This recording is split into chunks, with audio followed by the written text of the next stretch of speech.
নমস্কার, welcome to astro console. আজকের বিষয় হলো ধনুরাশির মাসিক রাশিফল জুন 2025। তাহলে কেমন যাবে ধনুরাশির এই মাসটা?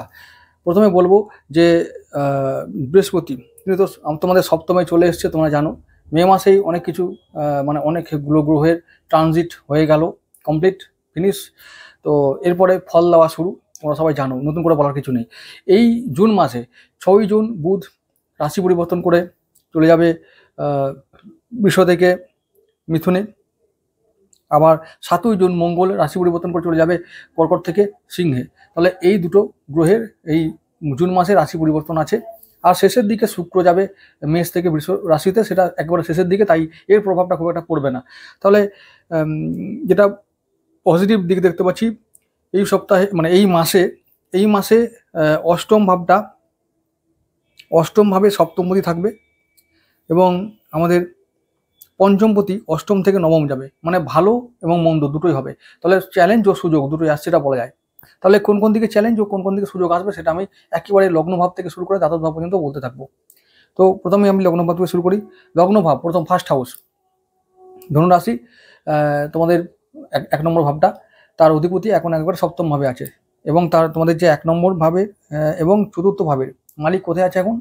একবারে সপ্তম ভাবে। তাহলে কি হবে? তাহলে শরীর স্বাস্থ্য উন্নতি, একদম কোনো চিন্তা নেই। ধনুরাশি যদি ধনু লগ্ন হয় তো চিন্তার কিছু নেই, সমস্ত বিপদ থেকে একবারে এখন উদ্ধার পাবে।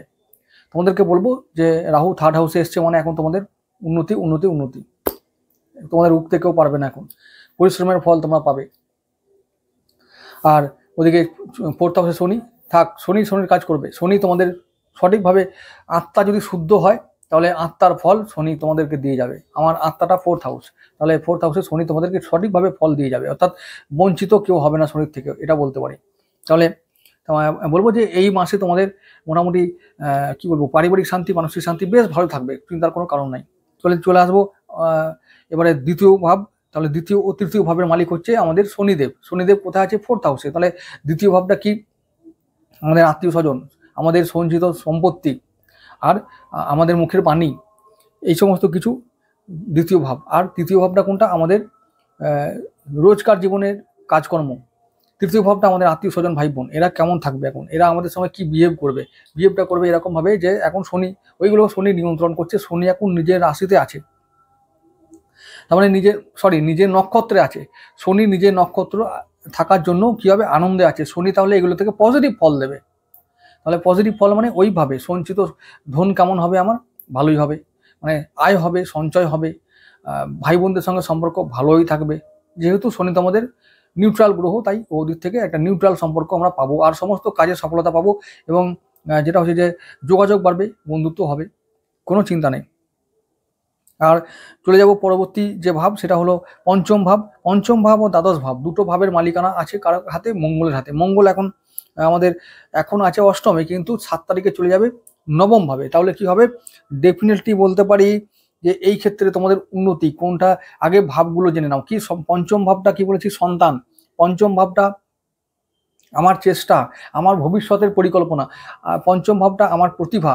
পঞ্চম ভাবটা হলো শিক্ষা, উচ্চ শিক্ষা এবং আর কি প্রেম। তাহলে এই ব্যাপারে আমরা এবার কাঙ্ক্ষিত ফল পাবো। এই সমস্ত ব্যাপারে ভাগ্য আমাদের সাথ দেবে। যদি প্রেম করতে যাই ভালো হবে, যদি সন্তানের জন্য কিছু ভাবতে চাই সেটা সফল হবে, আর যদি শিক্ষা লাভ করতে যাই সেটাও সফল হবে। চিন্তার কিছু নেই, মঙ্গল সাথ দেবে। মঙ্গল একবারে অনুকূলে, মানে ভাগ্য ভাবে আসবে। তবে একটা কথা হলো যে রাহু মঙ্গল একসঙ্গে দৃষ্টি বিনিময় করবে, এটা অঙ্গারক দোষ তৈরি করবে। তবে সেই ক্ষেত্রে বলবো যে একবারে স্মুথ লাইফ হবে বা ফল পাওয়া যাবে সেটা কিন্তু নয়। অঙ্গারক দোষ তৈরি করলে এই সমস্ত ব্যাপারে চ্যালেঞ্জ আসবে। যেমন সন্তান যদি বলে যে আমরা এখন বিদেশ যাব, তো সত্যিই সেটা বিদেশ গিয়ে সেই সন্তান বিদেশ গিয়ে সেটেল হতে পারবে কিনা, তার লেখাপড়া করার ক্ষমতা আছে কিনা, তার মধ্যে নিষ্ঠা আন্তরিকতা আছে কিনা, এগুলো পরখ করে দেখতে হবে। তবে আমরা সেই সন্তানকে বিদেশে পাঠাবো আর সেই শিক্ষাটা লাভ করতে দেব। না হলে কিন্তু সেই সন্তানকে এখন বলো 5 তারিখ ওটা অনেক হয়েছে, অনেক বুগনি মেরেছো, অনেক ভাষণ দিয়েছো, এবার কাজ করো, এইটা করতে হবে। কিন্তু না হলে কিন্তু ঠকতে হবে আগামী দিনে। ওই রাহুর একবারে সপ্তম দৃষ্টিতে মঙ্গল এসছে। আর একটা কথা বলি, গোচরে এখন কাল সর্পদোষ চলে এসছে। পূর্ণ কাল সর্পদোষ 1 জুন আমরা পাবো। তো পূর্ণ কাল সর্পদোষ হলে কি হবে? এই সময় যে সমস্ত কাজগুলো আমরা করতে যাব সেগুলো একেবারে হবে না। বাধা পাবো, তবে হ্যাঁ বাধা পেলেও কি আমরা চুপচাপ থাকবো নাকি? চুপচাপ থাকবো না, কাজ করে যাব, কাজের গতি আনবো, পরিকল্পনা করব, সেগুলো সময় অনুযায়ী অটোমেটিক হবে, হতে থাকবে। তো আমরা কোনো কারোর ভয়ে আমরা পিছিয়ে থাকবো না। রাহুর কাজ করবে, মঙ্গলের কাজ করবে, আমরা আমাদের কাজ করব, ব্যাস।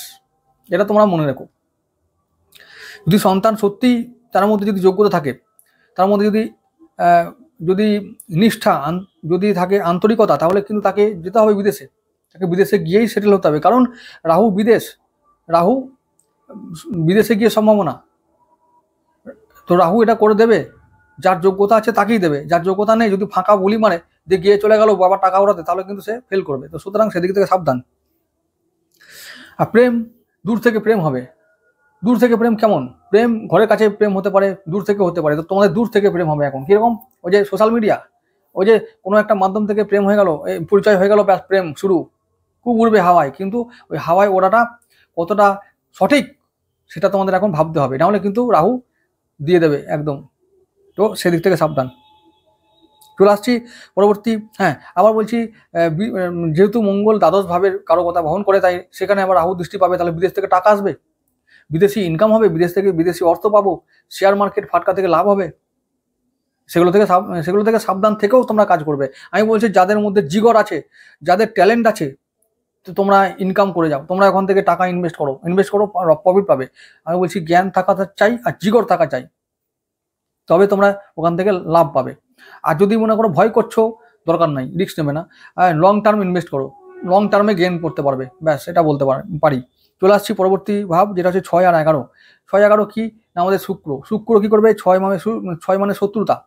তাহলে এখন সন্তানকে নিয়ে সমস্যা হতে পারে, সন্তান শত্রু হতে পারে, খুব সাবধান। হ্যাঁ, প্রেমের মানুষটা শত্রু হতে পারে। আবার কি বলছি, তোমাদের হচ্ছে পড়াশোনা মন লাগবে না, ঋণ শোধ হবে, আবার সন্তানের জন্য ব্যয় হবে। আবার কি হবে, কিছু রোগ হতে পারে, রোগ হবে, সাবধান।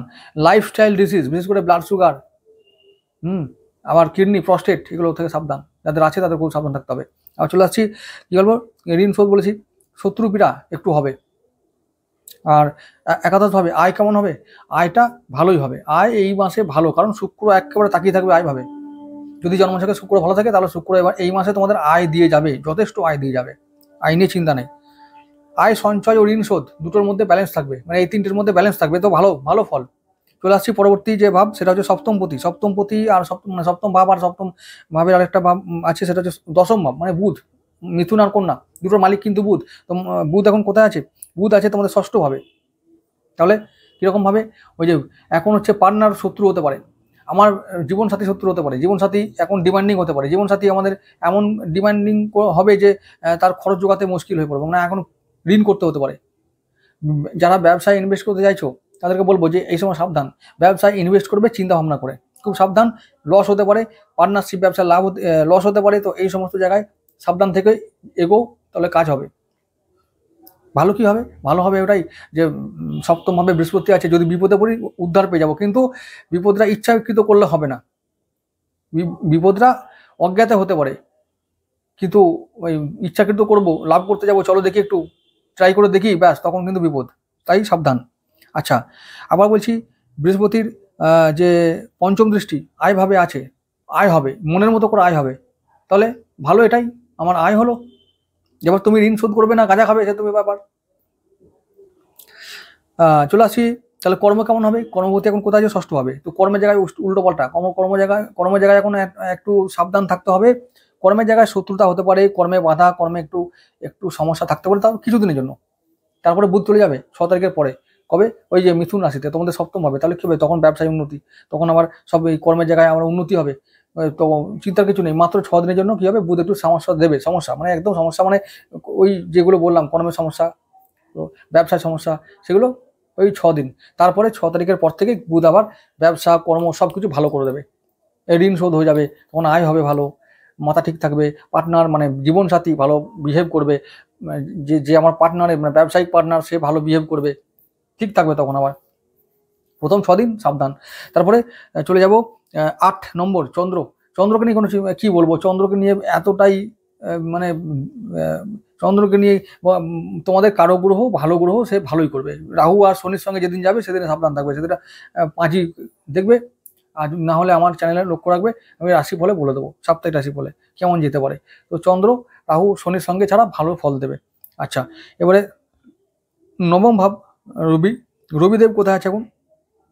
বৃষ রাশিতে 15 দিন থাকবে, জুন মাসে 15 দিন, মানে ষষ্ঠ ভাবে। তাহলে কি হবে? শত্রুতা, তারপরে কি বলবো, পিতার সঙ্গে মতান্তর, তারপরে বসের সঙ্গে মতান্তর, কর্মের জায়গায় একটু বসের সঙ্গে হতে পারে যে মতান্তর হচ্ছে, মতবিরোধ হচ্ছে, তার জন্য একটু চাপ থাকতে হবে, মানে চাপ পড়বে, প্রমোশন হবে না। তো এই সমস্ত ব্যাপারগুলো প্রথম 15 দিন অসুবিধা করবে। তারপরে আবার জুনের 15 জুনের পর থেকে আবার সব ঠিক হয়ে যাবে। কেন? তখন আবার আমাদের রবিদেব তখন সপ্তম ভাবে চলে আসবে, তখন আবার সব ঠিক, যে মতান্তরটা হচ্ছিল সব ঠিক হচ্ছে, ব্যবসায় উন্নতি, কর্মে উন্নতি, দাম্পত্য জীবনে উন্নতি। তাহলে কি বললাম, 15 জুন পর্যন্ত তোমাদের সমস্ত দিক থেকে একটু সতর্ক থাকতে হবে। তারপরে 15 জুন চলে গেল, ব্যাস এবার তোমরা খেলা শুরু করে দাও, ব্যাস তোমাদের যা যা ক্ষমতা আছে সব করে দাও। রবির দৃষ্টি থাকবে কোথায়? একেবারে লগ্নে, মানে ভাগ্যবতীর একবারে সপ্তম দৃষ্টি থাকবে কোথায়? লগ্নের মধ্যে, মানে সব কাজেই আমরা সফল হব, সমস্ত কাজে ভাগ্য আমাদের সাথ দেবে, এই হলো ব্যাপার। তাহলে চলে যাবো দশমপতি বলেছি, দশম 11 12 কথা বললাম। তো এই সপ্তাহে তোমাদের কি বলবো, মানে এই সপ্তাহে নয়, সরি, এই মাসে, জুন মাসে প্রথম 6টা দিন একটু সাবধানে থাকতে হবে। 7 নম্বর দিনে যখন মঙ্গল চলে যাবে একবারে আমাদের নবম ভাবে, তো সেই 7 তারিখে থেকে কি হবে, সন্তান এবং আমাদের ব্যয় নিয়ে ভাবতে হবে। ব্যয় এই মাসে বেশি হবে, কিন্তু ব্যয় নিয়ন্ত্রণ করতেই হবে, এটা তোমাদের চ্যালেঞ্জ। তো আবার তেমনি ইনকামও হবে, ফাটকা ইনকাম। আমি বলেছি না, ওই যে শেয়ার মার্কেট থেকে দ্বাদশপতি মঙ্গল চলে আসবে ভাগ্য হবে, তো কি হবে, বিদেশ থেকে ইনকাম, ফাটকা ইনকাম, শেয়ার মার্কেট ইনকাম। যারা কলজা রাখো, যাদের কলজে আছে তারা পারবে, না হলে বাকি করবে না, ওদিকে যাবে না, ওই ধারে কাজে যাওয়া দরকার নাই। লটারি কাটতে পারো, লটারি কাটো, চেষ্টা করো, কোনোদিন হয়তো লেগে যেতে পারে, ব্যাস এই ব্যাপার।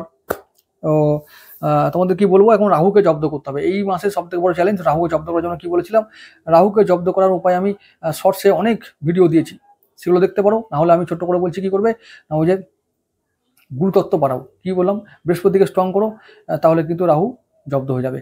গুরুতত্ত্ব বাড়াতে হবে, যত তুমি গুরুতত্ত্ব বাড়াবে রাহু, ব্যাস কি হবে, হলুদের ব্যবহার করতে হবে, হলুদ পোশাক ব্যবহার করতে হবে, হলুদ খেতে হবে, নারায়ণের পুজো করতে হবে এবং মন্ত্র জপ করতে হবে, তাহলে রাহু জব্দ হয়ে যাবে।